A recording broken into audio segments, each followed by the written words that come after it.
knowing yung sinasabi yung CFO pala siya, corporate secretary pala siya. So ano yun, sir? Well, para sa akin, kailangan matuto na tayo kay Go Huaping. Ganun din sinabi niya nung una, pinanganak sa farm, no? Hindi niya alam, malabo sa kanya paano siya lumaki, hindi siya nag-aral, simpleng tao lang, di ba, paulit-ulit. Inarative pare-pareho dito sa pamilyang to eh. No? At nadala na tayo sa kwento ni Go Huaping na parang hindi siya nag-aral o homeschool lang siya. No? Pero, well, in fact, talagang napakagaling niya pagdating sa pagpapatayo ng Pogo Hub at paggagawa ng krimen. No? Dahil nakatakas nga siya ng hindi na nakita ng gobyerno. So, yung narrative ni Sheila, pareho kay Go Huaping, and we cannot take it hook, line, and sinker. Hindi natin pwedeng paniwalaan kaagad. Dapat imbestigahan pa mas malaliman. No? Dahil yung mga dokumento nakikita namin, taliwas o iba sa sinasabi niya. Sir, last na on my part, yung paglabas lang ng bansa, kasi parang may sinasabi yun nga, kay Sir Cremulya na papaka-imposible naman yan, nagbangka, nagbarko kayo. Are you still considering the idea na baka lumipad talaga sila, sir, and meron from immigration na? Meron kaming listahan ng mga chartered flights from the Philippines to Malaysia and from the Philippines to Indonesia. So iniisa-isa namin ngayon kung sino may-ari at sino yung sakay.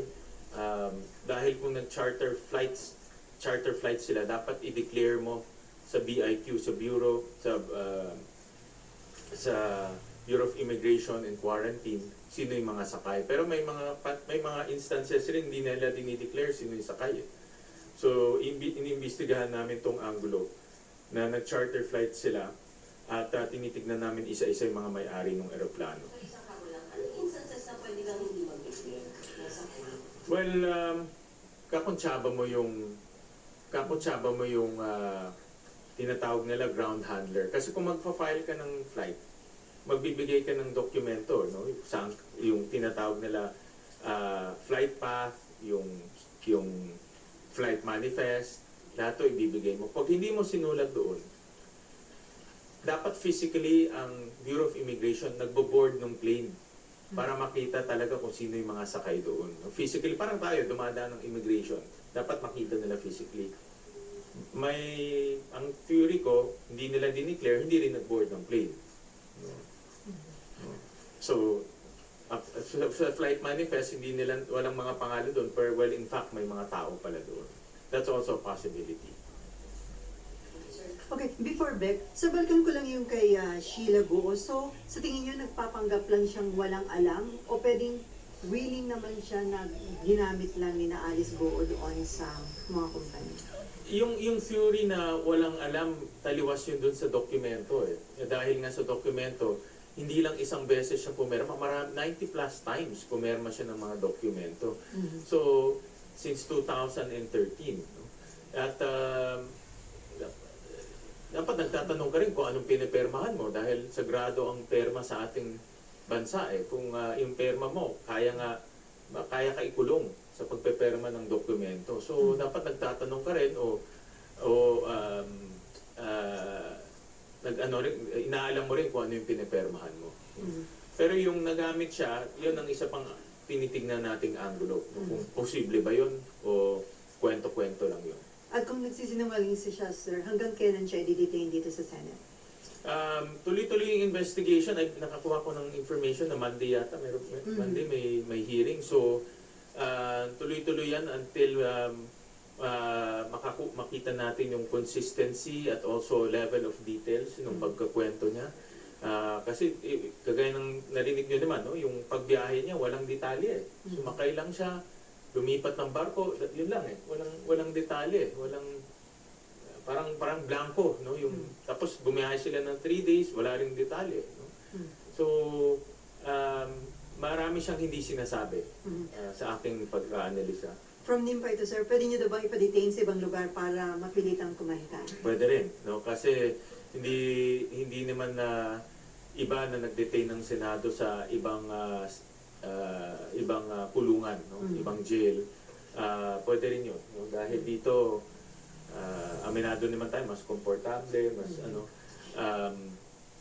pag hindi pa rin magko-cooperate o detalye, pwede siyang makulong sa ibang lugar. Kasi si Cassandra Ong sa House, tinakot na i-detain sa correctional na pilitang magsalita, sir. Oo, correct. Kasi yung totoong kulungan na ito, hindi naman kulungan to. This is parang a temporary detention facility, no? But hindi siya yung jail talaga.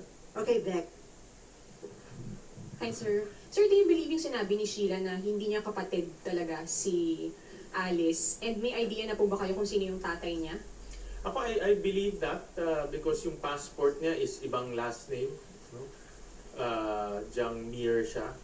At mayroon ako nakuha mga information rin, yung mga nagturo na nanay si Lin Wenyi, the same people, na pinapakilala talaga siya na hindi kapatid. No? Iba pinsan, iba close family friend, gano'n. No? At may mga nakausap rin kami na trabahador nila, in fact, taga Valenzuela ito, na pinakilala na parang close friend, no? Or family friend. No? So may yung point naman parang mukhang totoo naman. No? Dahil iba yung kanyang passport document at it corroborates with yung mga stories na naririnig namin. Ayaw lang lumabas yung mga trabahador at yung ibang mga kaibigan nila natatakot. But yun yung mga information na kukuha namin. Sir, may idea na kayo kung sino yung totoong tatay niya, kung hindi si Jiang Zonggo? Hindi ko pa alam kung sino. Maybe that's also one angle that we need to pursue. No? May mga theory na, kasi dinala siya dito 16 years old no?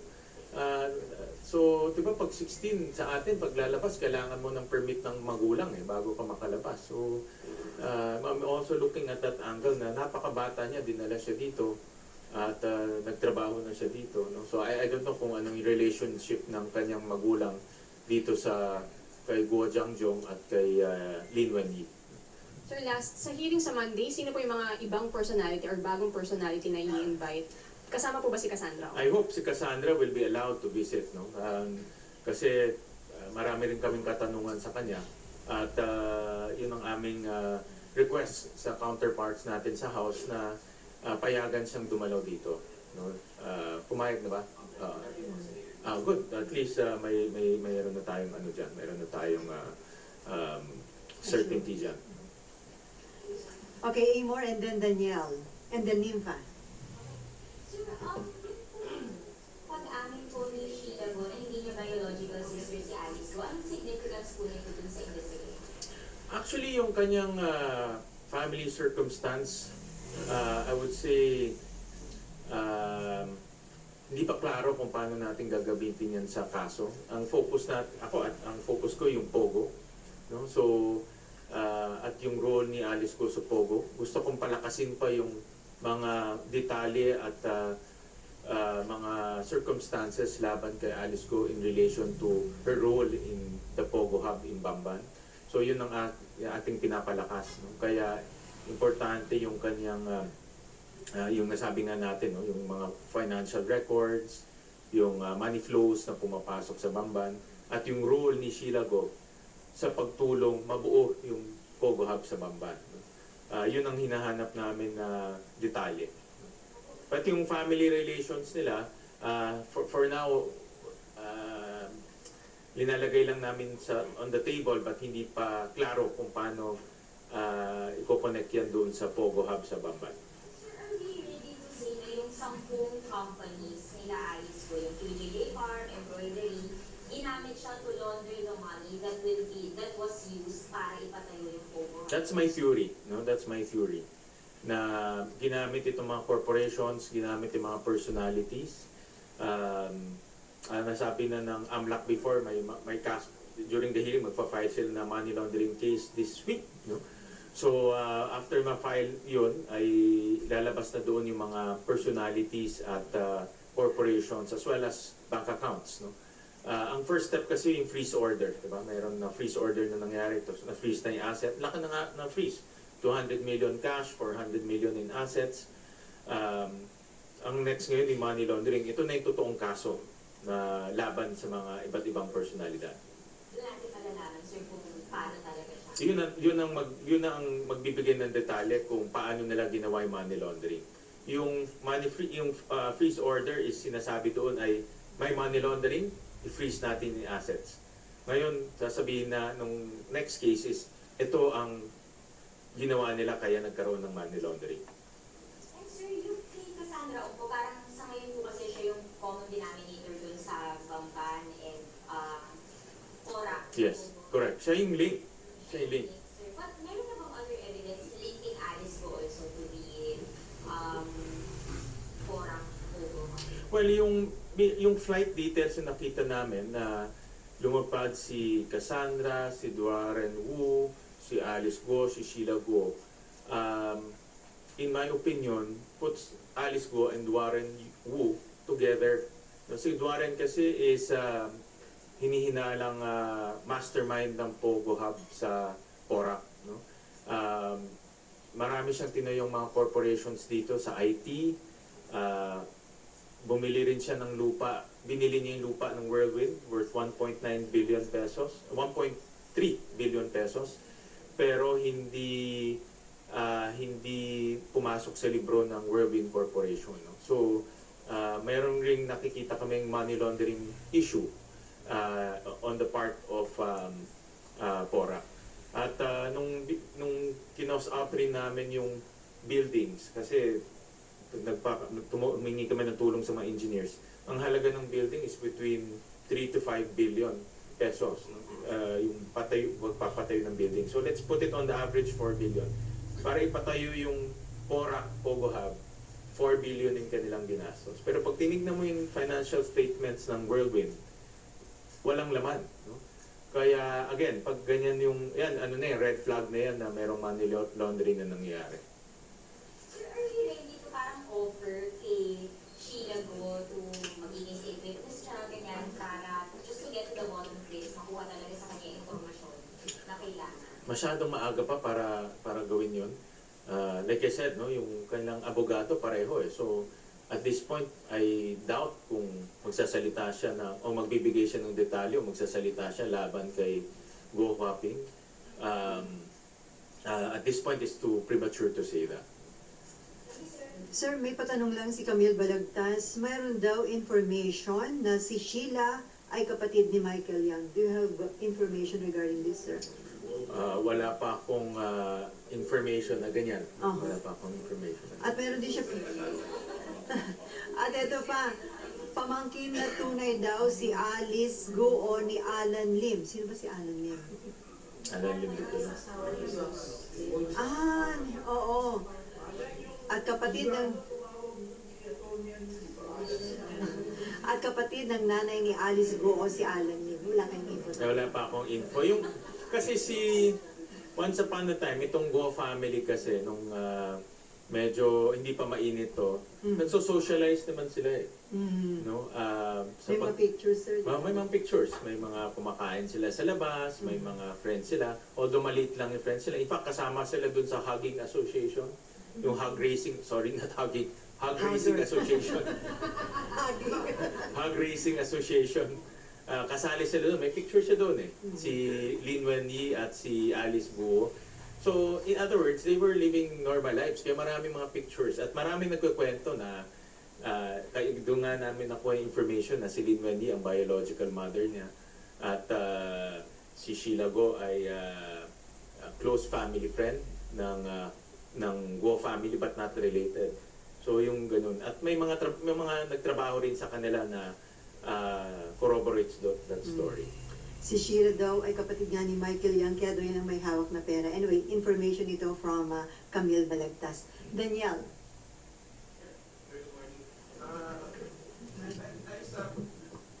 Na-establish niyo na po ba, sir? Kasi di ba sinabing ni Sheila Go, from Ban, sumakay siya sa boat. Sino po kaya yung tumulong sa kanya, sa kanila? I mean, sino kaya, mayroon na po ba kayo na-establish kung sino yung kung kanino yung ginamit na boat, and then sino yung private company, or hindi natin alam kung ano man yan. Pero may na-establish na ba kayo information, sir, kung sino yung tumulong? Wala pa, no? Yun yung mga detalye na ibinigay gusto natin ibigay ni Sheila, no? Pero hindi nga siya nagbibigay ng detalye.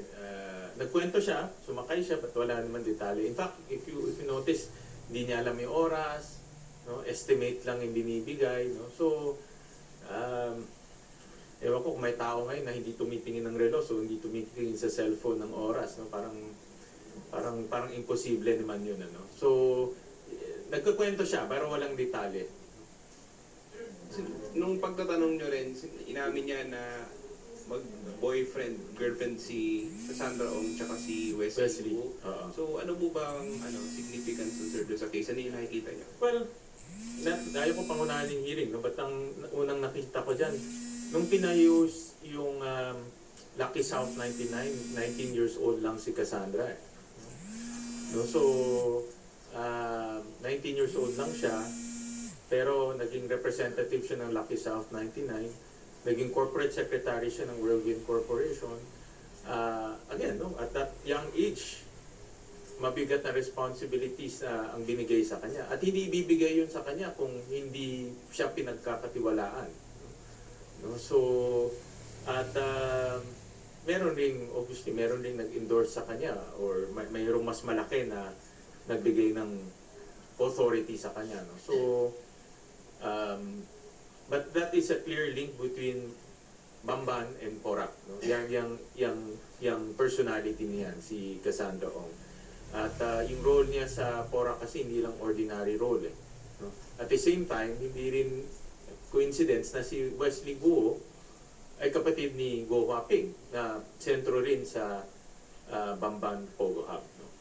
So that's a theory for now na binubuo namin through evidence. Sir, balikan ko lang yung sa pag-exit nila. Ano po ba, sir, yung malinaw so far? Sa Luzon ba siya umexit or sa Mindanao? For sure, sa Luzon yan. Hindi siya, kasi kung totoo yung sinasabi niya, From Bataan. Bulacan. Galing siya ng Bulacan, sir. Bamban eh. Bamban. Sa farm siya nag-start eh. Tapos bumiyahe sila, dumating raw sila sa isang pantalan ng midnight, no? Diba? So that's for 5 hours. So hindi sila pumunta ng Mindanao or hindi na backdoor, in other words, no? At least yung first exit nila. Sir. Okay, Nympha, and then Nympha, and another Nympha. Oo, Nympha Sir, Senior. tinatanggap niyo ba na yung sinabi ni Sheila Go na sinundo talaga sila sa farm sa Bamban? Kasi kung totoong dun sila nanggaling, yung date na supposedly ay umalis sila, may warrant of arrest ng Senado, ibig sabihin may pagkukulang ang mga authorities kasi hindi nabantayan yung farm. Talaga may pagkukulang kasi kung totoo sa Bamban sila umalis, ilan balik rin ang PNP sa Bamban at may PNP rin doon, no? Dapat na-detect rin nila na nandoon yung itong mga taong ito.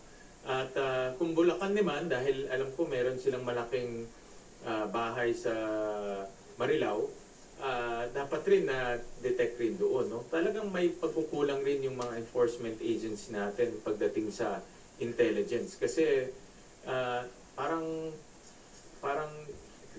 kasi last appearance ni Go Huaping dito is May 22 eh. No? And from then on, from May 22 to kung tama yung sinasabi ni Sheila, first week of July, hindi na sila nakakalipat-lipat sila eh. Nakakalipat-lipat sila eh. So, kaya nga, although tumugma naman yung intelligence ng PNP pagdating doon sa flight, pero malaki rin pagkukulang pagdating sa intelligence on the ground. No? Ang intelligence kasi binibuild mo yan kahit walang ganitong pag-aresto eh. No, hindi mo naman binibuild ang intelligence network mo kung mayroon nang gusto kang arestuhin.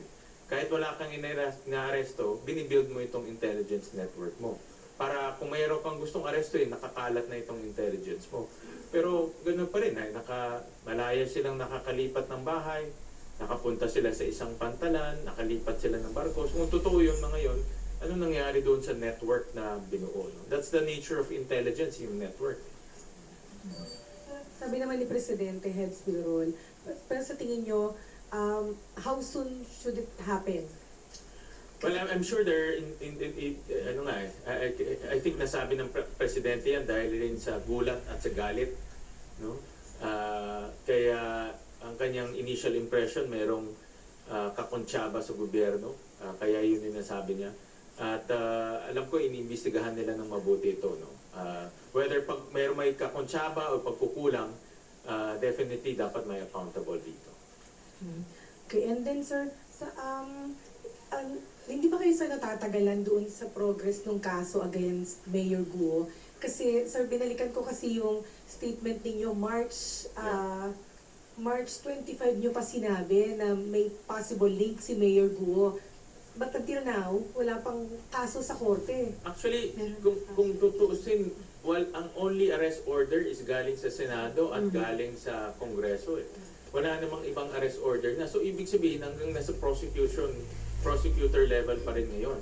Or prosecution level. Hindi pa na-file sa court. Kaya nga, even yung sa AMLAC, no, na matagal na natin sinasabi, this week pa lang ifa-file. No? At talagang nababagalan ako no? Sa mga kasong dapat i-file. Especially on money laundering kasi klaro naman na mayroong money laundering. You know? So, nababagalan ako sa pag-usad ng mga kaso. Kaya wala pang hold departure order. Until now, walang hold departure order. No? So, kung hindi pa nag-issue ang Senado at ang Kongreso ng arrest order, walang reason para ibalik sila dito eh. Sinong dapat accountable dito? Anong dapat gawin para mapabilis yung kaso? Kasi nga, so di ba, pag habang nadadrag, pwede na silang pumunta kung saan. Correct. Ito learning process, hindi lang naman para dito sa mga individuals na ito, pero sa paglaban natin sa krimen na importante na mabilis ang pag-file ng kaso para mabilis makakuha ng hold departure order. Dahil kung meron silang kakayahan at meron silang mga contact, mabilis silang nakakawala. No? At learning process yan. At kaya yung mga ahensya natin, importante na mabilis yung kanilang trabaho at pagkuha ng ebidensya at pag-file ng case. Kundi na lang.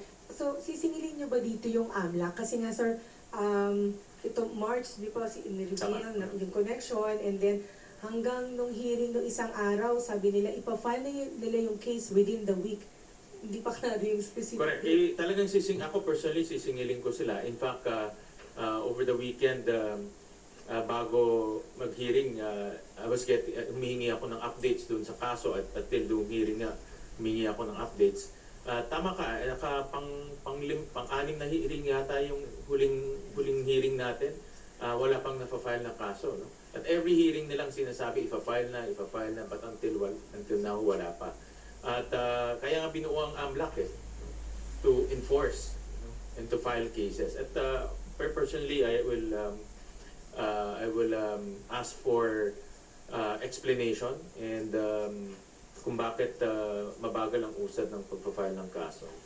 Dapat po ba sir kasama sa money laundering case si Sheila Guo given na siya yung nakapirma sa... Yes, dapat kasama siya. Kasi siya yung treasurer at CFO. No? At pinag-uusapan natin yun yung perang pumapasok at perang lumalabas. No? So, dapat kasama siya. Isa na lang. Napag-uusapan po Sheila, Alice and Wesley. Sir, si Siemens Go, di ba meron pa sila isang kapatid? Yeah. Nasaan yun? Sir? Ang balita ko, again, no, ito yung mga kwento-kwento na nakukuha ko from the grapevine. Maaga siya bumalik sa China. Kaya hindi siya kumuha ng Philippine passport. Meron siyang fake birth certificate, pero hindi niya pinursue yung Philippine passport niya. No? So, may bali-balita na meron kasing negosyo pa rin doon yung si Guo Jiangjong at ito yata yung naka-assign doon. Yung tatay niya may negosyo pa doon. Yun yung bali-balita. Hindi ko minor, sir. Ngayon hindi na minor, no? Yeah. Ito yung kasama, kasi based diba doon sa birth certificate nila, si Wesley, si Seaman, nag-late register sa Caloocan, tapos si Sheila at si Alice nag-late register sa Tarlac City. So, but pare-pareho yung kanilang magulang. So, ibig sabihin, 4 sila magkakapatid based on the fake birth certificate. Okay, before Nimpa Jr., sir, ano yung latest whereabouts ni Alice Guo? Well, based doon sa information ng Bureau of Immigration, nasa Jakarta siya. At ako, I'm very confident na mahuhuli siya dahil buong ang Jakarta na-advise na at na-alert na yung kanilang mga enforcement agencies. At I'm very optimistic ako na mahuhuli rin siya. At ang latest so sa DOJ, nag-file na sila ng kaso sa Pasay City RTC against Sheila, Alice, and Cassandra Leong. So, kahit po palabasin na dito sa Senate si Sheila, it means may custody na po sa kanila yung korte. Well, habang tuloy-tuloy yung hearing dito, Mhm. si Sheila will still be under the custody of the Senate. Mhm. Hindi pa kasi na li-lift yung contempt order sa kanya, hindi pa na-discharge yun. So until tuloy-tuloy pa yung hearing namin at until hindi nagbibigay siya ng detalye, tuloy-tuloy siyang madidetain dito sa Senado. Okay, Nympha. Nympha Yes, sir. Jr. And then Jan. Sir, update lang po dun sa kaso na niluluto niyo sa Senate against kila Alice. Yeah, ay kausap ko si Secretary Ray at ready na rin i-file yun anytime soon. They're just polishing it. Medyo naging busy lang because of all of these things happening, no? Yung pagdating ni Sheila Go, but ready na rin i-file yun. So, 2 cases will be filed, perjury and disobedience, no? Under the revised penal code. May timeline kung kailan. Within the week. Within the week. yeah. Sir, will that, parang valid ba yun para makapaglabas ng kahit PhD o precautionary hold departure yung DOJ or? I think, if I understand it correct, this is a bailable offense, so pwede siyang mag-bail. But pwede rin naman mag-request ang Senado na mag-issue ng, o mag-request for a whole departure order, depending sa gravity nung kaso niya. No? But pwede rin yon i-request ng Senado, lalo na lumalabas na sentro siya sa mga krimen na nangyayari. No? So we can request for that from the courts. And sir, dun sa timeline nung biyahe nila Sheila palabas, para kasing may butas, di ba? Kasi sabi nila, first week ng July sila lumabas ng bansa. Pero yung parang arrival stamp nila sa Malaysia is July 18. Tapos meron pa sila sa Sabah ng July 19. Yeah. Ano pong tingin niyo dun, sir? Well, according sa story ni Sheila na matagal yung biyahe na, mga 3 or 4 days, I heard from the story. So, ako umalis siya ng first week of July, bumiyahe sila ng 3 or 4 days, siguro nakarating sila mga second week na, no? Middle of second week. At I believe they stayed there in Malaysia. And bumiyahe ulit sila to Sabah. I think, ganun ang nangyari. Yan ang theory ko. So, in other words, maaga sila umalis. No? Kasi ang theory natin, umalis sila July 18 lang. Pero based sa narrative ni Sheila, maaga pa lang umalis na sila. No? First week of July umalis na. Yun pa yung isang hindi klarong detalye dahil meron bang umaalis na hindi mo alam anong araw? Diba? At least titignan mo, alis ako ng ganitong araw, ganitong diba, petsa, pero hindi niya alam eh. So, ang unbelievable naman na umalis ka, hindi mo alam anong araw, anong petsa. Ano po, thank you. Jan. And then Raymond. Meron pong birth records ang committee ni Cassandra Ong? Merong birth records. Kung meron kaming birth records? Yes, sir. Yes, meron. And hindi po nabanggit yung Michael Yangton or what na pwedeng, o Wala. pangalalan po. Ang tatay niya ay isang Richard Ong Chow. Ong Chow Hong. No, yung isang tatay. Late registered din siya 1 year, no, in San Juan. And sir, are we 100% na yung si Alice Gu, ang talagang nanay niya ay yung Lee Wen-yi at yung tatay niya? Kasi ito lumutang, hindi sila magkapatid ni Sheila. And 100% na po na kapatid niya si Seaman and Wesley. Well, 100% na tatay niya si Guo Jiangjong at si Lin Wenyi dahil yun yung record sa BOI nung nag-file sila ng kanilang investor's visa. So yun yung final nila. So established yun na anak ni Lin Wenyi itong si Guo Huaping. May dalawa pang anak doon sa BOI records. Isa doon si Wesley, si Xiangdan, no? Yun naman si Wesley kasi na-match yung fingerprint. Ang nawawala doon yung isa pang anak, si Jiang Long. So itong si Jiang Long, I believe ito si Wesley. Sorry. Si Jiang Long, I believe is si Seaman na wala na dito sa Pilipinas. Before Raymond, sir, sa tingin niyo sa mga nagiging developments, magtatagal pa itong Senate hearing? Depende yan sa mga sagot ng resource persons at depende rin kung mahuhuli si Guo Huaping. Of course, kung mahuhuli siya, again, ang Senate lang may outstanding arrest order against Guo Huaping. So kung nahuli siya, babalik siya dito, haharap siya ulit sa Senado. So, pwedeng magtagal dito. sir. Pwede pang magtagal. Raymond, Sir, nabanggit niyo yung tungkol sa intelligence fund ng mga law enforcement agencies. Parang lumalabas, mas malaki pang intelligence fund ni Senator Risa kaysa yung Oo, mga... yeah. So, will you be... Ako, bilib ako sa kanya, to be honest about it, ay galing ng kanyang intelligence. And na-validate niya kagad. Senator Risa naman, hindi magsasabi ako hindi niya na-validate. Kaya nga, kung Senator Risa na di naman parte ng executive na-validate, bakit si Commissioner ng Bureau of Immigration took him 5 days to validate? No? Yun yung question eh. Budget season, question ninyo yung intelligence fund kung saan napupunta nitong mga law enforcement agencies? Definitely. And also make suggestions. No? Kahit ako itong mga enforcement agencies, pag ginamit naman ng intelligence fund, makakatulong. No? Kasi ito yung gumagawa sila ng network eh. No? May mga assets sila sa iba't ibang lugar, may mga assets sila let's say sa mga pantalan, para kung merong ganitong problema, meron ka agad information. May magtitip ka agad sa kanila. No? That's the nature of intelligence. Gumagawa ka ng network. At kung ginamit mo ng tama to, at yung tao mo ay tama rin, makakatulong din to. No? So, isa yan sa mga tanong natin this budget season, kung paano ba nila ginagastos, without, of course, telling the public that yung mga detalye, but paano ba nila ginagamit to build an efficient intelligence network. So, yung masyado tayong concentrated sa pamilya Guo, what about, ano nangyayari na about the other personalities involved sa Bamban and Porac hub na mga Pogo, yung mga big names? Magandang tanong yan. Yan ang nakakalungkot. If you remember, may mga iba tumakas sa Clark, pero hindi nahuli. No? Si Duan Ren Wu na mastermind sa Porac Pogo Hub, nawala na rin. Magandang tanong yan. Yung mga Chinese names doon sa incorporation papers ng Lucky South, ng Whirlwind at ng Baofulan, no? Zun Yuan, lahat yun nawawala rin. Kaya yun din ang isang katanungan ko. Na-read nga natin, nasaan naman itong mga personalities na ito?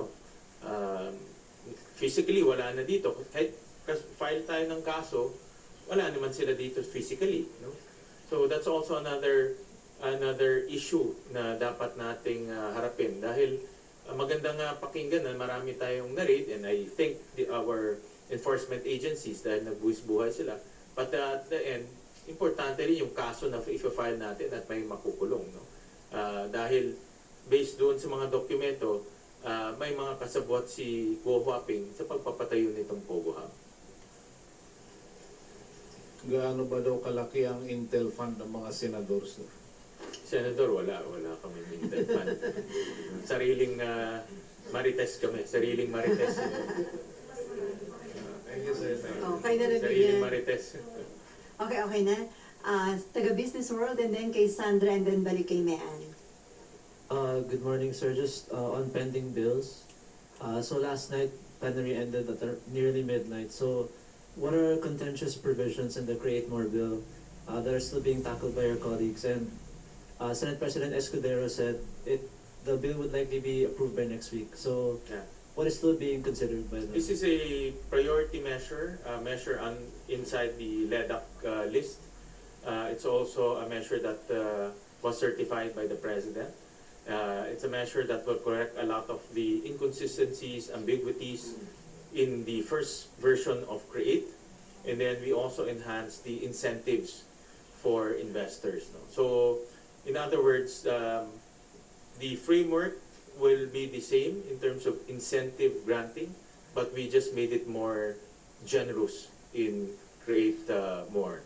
No? So that's the direction. This is an important measure because looking at the data, we haven't recovered pre-pandemic levels in terms of foreign direct investments. No? Kulang, malayo pa tayo. So this is another way to make our incentive program competitive vis-a-vis our other Asian neighbors. But the amendments last night with Senator Risa, what did it entail? Since you still needed to study the... Actually, by practice naman, after amending a bill, typically we give the body a clean copy so that they can study further and suggest further if needed. But basically, we accommodated as much as possible all the recommendations of our senators. No? One of the highlights in the discussion is the role of FIRB. No? So we just made it clear what is the role of the investment promotion agencies, the FIRB, as well as the President in terms of investment granting. Sir, second question. What issues do you see with the existing EPIRA law, and how does the Senate intend to tweak it to address power issues? Under EPIRA, the regulator was created, the Energy Regulatory Commission. No? But we are also thinking of carving out a charter for the Energy Regulatory Commission, making it more efficient and giving it more powers in terms of regulating and supervising the electric power industry. I'll give you a case in point. Marami sa mga kontrata na didelay pag-approve ng ERC. So one of the things that we want to fine-tune is the speed in which ERC approves power supply contracts. So, okay, last from me, sir. Since the VAT refund bill for tourists is in plenary right now, may I get your thoughts on economists saying developing health facilities in tourist spots and doing away with cumbersome immigration processes will likely help the tourism industry grow than these tax rebates? Well, that's true.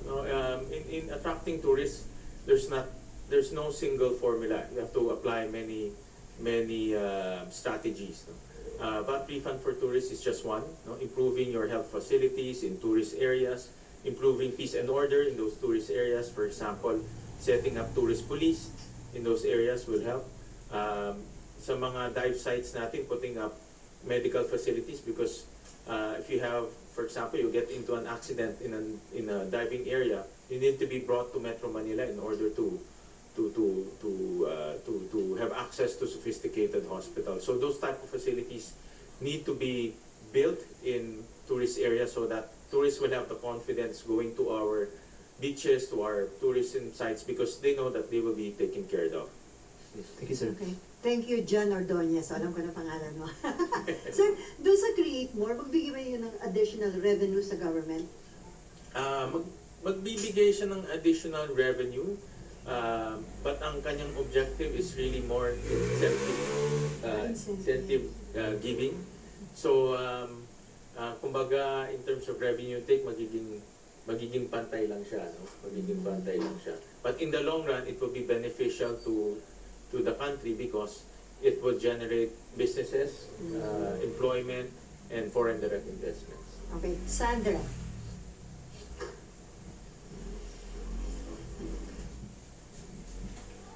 Hi, sir. Sir, how would you describe the demeanor of Sheila Go during her testimony? Kasi, di ba, ang pag-depict niya sa sarili niya ay parang innocent, naive, mahina ang loob. Pero base po sa mga narinig niyo sa kanya, how would you describe her? We have to be very careful with this Guo family. No? Parang ano sila mga professional, parang professional liars and professional swindlers. Nakita natin nung una kay Guo Huaping, di ba, lumaki sa farm, homeschool, simple lang, inosente. Pero if you look at the documents and if you look at the evidence, hindi siya ganun no? Much more sophisticated siya. At that's why we have to be careful. Of course, the demeanor tells us one part, but it's important also to look at the evidence. Right now, the evidence is pointing na hindi siya inosente dahil pumiperma siya ng mga dokumento. No? So, and kaya sabi ko sa kanya during the hearing na itong mga pinipermahan mo, malalagay ka sa alanganin. Pwede ka makulong dyan dahil yung mga pinapermahan mo, hindi to ordinaryong dokumento. Ito ang mga financial statements at corporate papers yung mga pinapermahan niya. At this point, sir, may legal basis na ba talaga to arrest Alice Go sa Indonesia? Kasi may kaisipan po na only criminal prosecution can trigger a blue notice or a red notice, sir. Well, ang kanyang for now, no, in Indonesia, ang gagamitin sa kanya is an immigration offense. Umalis siya kasi nang hindi dumaan sa immigration natin. Diba lahat tayo pag aalis, dadaan tayo sa immigration dito sa atin. Hindi siya dumaan doon. So, that's an immigration offense, kaya yun ang gagamitin sa kanya sa pagbalik dito. And at the same time, of course, the outstanding arrest order from the Senate. Sir, lastly, yung iba'y gusto pa ho ba kayo ipurso kay Attorney Galicia and a certain Kaalan that he mentioned? Well, we'll invite si Kaalan kung totoong tao siya. Kasi parang bula lang siya na pumunta doon at pinabalik si Attorney Galicia at na-convince niya to notarize someone in the car. No, parang ano kasing pag iniisip ko yung circumstances, pumunta lang yung tao doon, tapos pinakilala sa iyo isang alis na hindi mo pinababa sa sasakyan, pero ninotarize mo yung kanyang papeles na hindi mo man nakita kasi yung mga notary dapat nakita mo yung pinipermahan talaga yung dokumento, kaya nga in the presence of the applicant, no? So that case hindi consistent yung kanyang sinasabi, no? Kaya tuloy pa rin yung aming pag-imbestiga sa kanya para matulungan din namin yung DOJ sa kanilang kaso kasi isa sa mga anggulong pinupursue ng DOJ itong ang pagsinungaling ni Attorney Galicia. So sir, pwedeng mabaliwala yung counter affidavit Yes. ni Alice Go kung hindi dumaan ni Sheila, kung hindi dumaan sa tamang proseso yung pagnotarya? Yung affidavit ni Ay, Alice nga, Go. tama, Ni Alice Go. Tama, Alice. si Alice Go. Pwedeng mabaliwala yun, sir. Parang mabaliwala yun kasi yun ang gagamitin nila, no? Kasi definitely wala dito si Alice Go. No, established na yan. So, definite, kung wala dito si Alice Go, lumalabas, nagsinungaling siya. At ano yung pwedeng kaso kay Attorney Galicia? Well, I think under the mga rules ng Supreme Court, pwede siya ma-disbar, no, sa pagsisinungaling. You will pursue. Hindi pa ngayon, no, kasi tuloy-tuloy pa yung aming investigation, no. At kaya nga imbitahin namin si Alan para makita natin kung si Alan ay totoong tao at siya magbigay ng detalye. Paano niya nakilala si Go Huaping? No? Yan ang unang tanong siguro. Okay, may Ann. Ay, wala ka na ba, Sandra? Okay na? Okay. Sir, ano nang liability ng lawyer ni Alice Go? Okay, kept on saying na dito siya for so many times na ano naman sa Alice Go? I have to give him the benefit, ano, kasi from what I understand from him, kausap niya si Alice Go sa phone, no? And I would assume, sinasabi sa kanya na nandito na siya, o andito pa siya. So I would assume ganun yung kanilang communication, no? Yung mga counsel naman, pag kumukuha ka ng counsel, you only rely on your client also on information. So I will give him that benefit.